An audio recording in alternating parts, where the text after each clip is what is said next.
Alors qu'ils avaient quasiment disparu des côtes du nord de la France à la fin des années 70, on observe depuis les années 2010 le retour des phoques sur la côte d'Opale.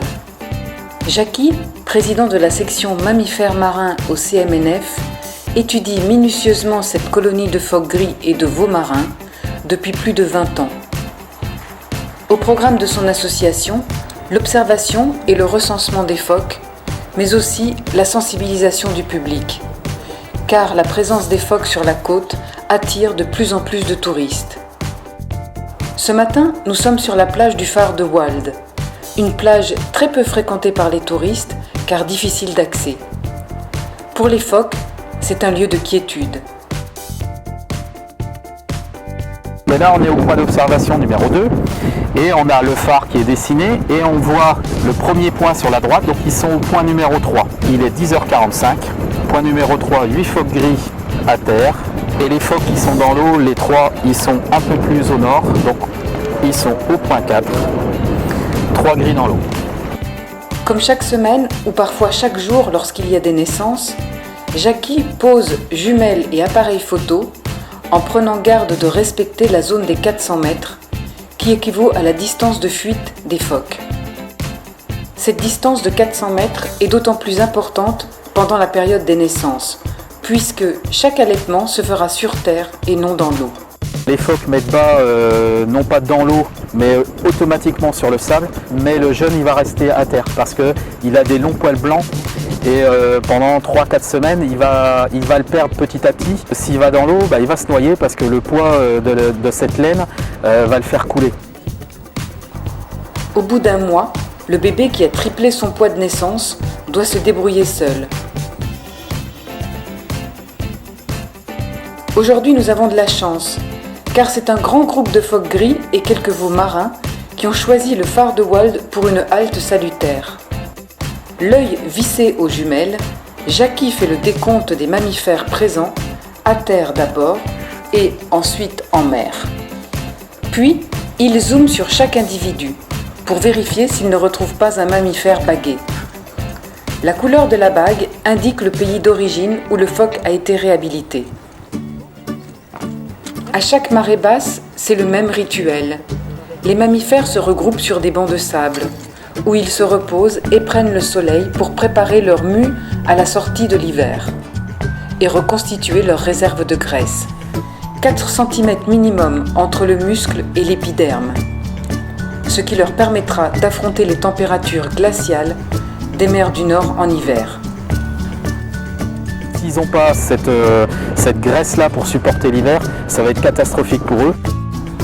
Les raisons de cette implantation des phoques sont multiples. La présence de plages sableuses et des poissons en abondance, particulièrement les poissons plats dont ils sont friands. Une colonie de phoques de plus en plus importante qui suscite régulièrement la colère des pêcheurs, inquiets sur les quantités de poissons annuelles ingurgitées par les mammifères. On ne peut pas nier que depuis 5 ans, 6 ans, il y a de plus en plus de mammifères marins, mais d'un autre côté, si on prend la littérature, au début du 19e siècle, partout il y avait des phoques sur tout le littoral du Nord-Pas-de-Calais. Et la zone, elle peut accueillir 10 fois plus de phoques sans qu'il y ait une gêne particulière pour l'homme. On va tordre le cou vite fait à une idée reçue. Un phoque, ça ne mange pas l'équivalent de son poids en poisson. Un phoque, comme on l'a là en face, ça mange 5-6 kg de poisson par jour, pas plus. C'est pas parce qu'il y a des phoques qui vont forcément vider la mer. Si les phoques sont devenus en quelques années une attraction touristique incontournable dans la région, cette popularité n'est pas du goût du collectif des pêcheurs anti-phoques. Pour diverses raisons, certains phoques s'échouent sur la plage. Des bébés qui ont été séparés de leur mère trop rapidement, ou des adultes blessés ou malades. Au cours des 10 dernières années, 10% des échouages de phoques découlaient d'interactions avec les humains. Tous les ans, la LPA de Calais recueille une dizaine de phoques échoués sur les plages du Nord-Pas-de-Calais.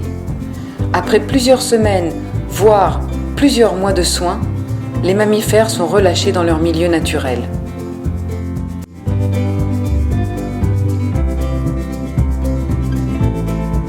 Quand le phoque arrive, on va commencer par le réhydrater, donc avec de l'eau et un réhydratant.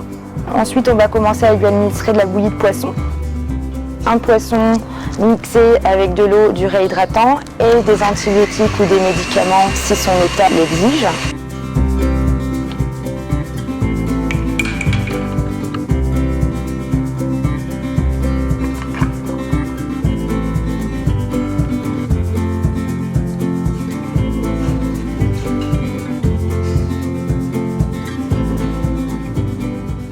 On va également le vermifuger parce qu'en général ils sont quand même très parasités. Ensuite on va essayer de le forcer à manger du poisson, donc ça s'appelle du force feeding, jusqu'à ce qu'il accepte de manger du poisson tout seul. Une fois qu'il est assez costaud et assez fort pour aller dans l'eau et en sortir seul, on va commencer à lui jeter des poissons dans l'eau. Et jusqu'à ce qu'il soit vraiment intéressé et à ce qu'il mange tout seul. Une fois que le protocole de soins est terminé, que tout va bien, on va les mettre dans une quarantaine extérieure, donc dans une piscine extérieure. Et là, on va les engraisser. Voilà, le but, c'est de leur donner bien à manger. Donc, on va les surnourrir pour qu'ils prennent un maximum de poids, pour qu'on puisse les relâcher un petit peu obèses, on va dire, un petit peu en surpoids. Parce qu'en général, les premiers jours, ils vont être un petit peu perturbés du retour à la vie sauvage. Ils ne vont pas forcément se nourrir tout de suite. Ils vont forcément perdre un petit peu de leur poids. Tous les phoques relâchés de centre de soins ont une petite bague au niveau des flaps, ce qui nous permet de savoir, quand ils sont observés, de reconnaître nos phoques, entre guillemets, les phoques qui viennent de centre de soins. Au centre de soins de la LPA de Calais, c'est l'effervescence. Il règne toujours une émotion particulière lorsqu'il y a un relâché de phoques. Aujourd'hui, 2 jeunes veaux marins de quelques mois, Audrey, une femelle qui pesait 13 kg à son arrivée contre 35 aujourd'hui, et un mâle, Antoine, qui est passé de 14 à 43 kg. Et le petit dernier, un phoque gris, Cyril, un mâle de 4 semaines qui pèse aujourd'hui 45 kg contre 18 à son arrivée au centre il y a tout juste un mois.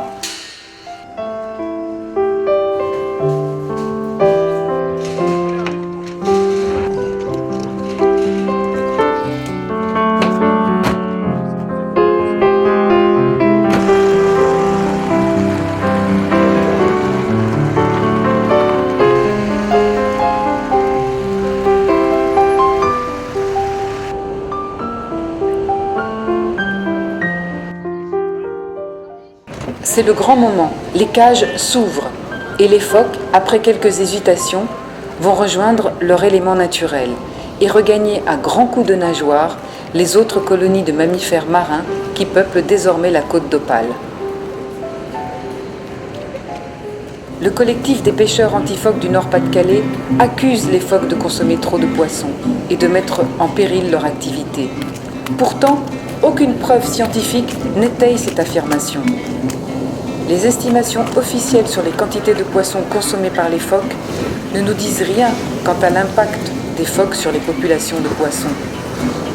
Les écosystèmes océaniques sont complexes et il est impossible de supposer que l'élimination d'une espèce serait bénéfique à une autre. Ne serait-il pas plus judicieux de penser que la raréfaction du poisson en mer du Nord ne soit pas due à la présence des phoques, mais plutôt à la surpêche, qui modifie radicalement l'équilibre naturel des écosystèmes marins parce qu'elle ne laisse pas le temps à la nature de renouveler ses ressources.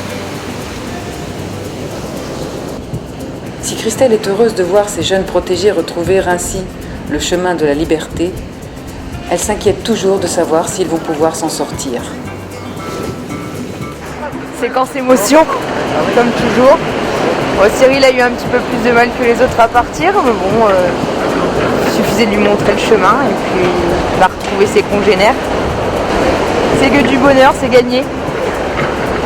Un relâché de phoque, c'est avant tout un signe un petit peu symbolique, un symbole de préservation de la biodiversité. Ça fait toujours plaisir de revoir un relâché de phoques qui étaient en centre de soins et qui repartent dans leur milieu naturel. Alors c'est toujours un moment d'émotion, je trouve, quand on lâche les animaux.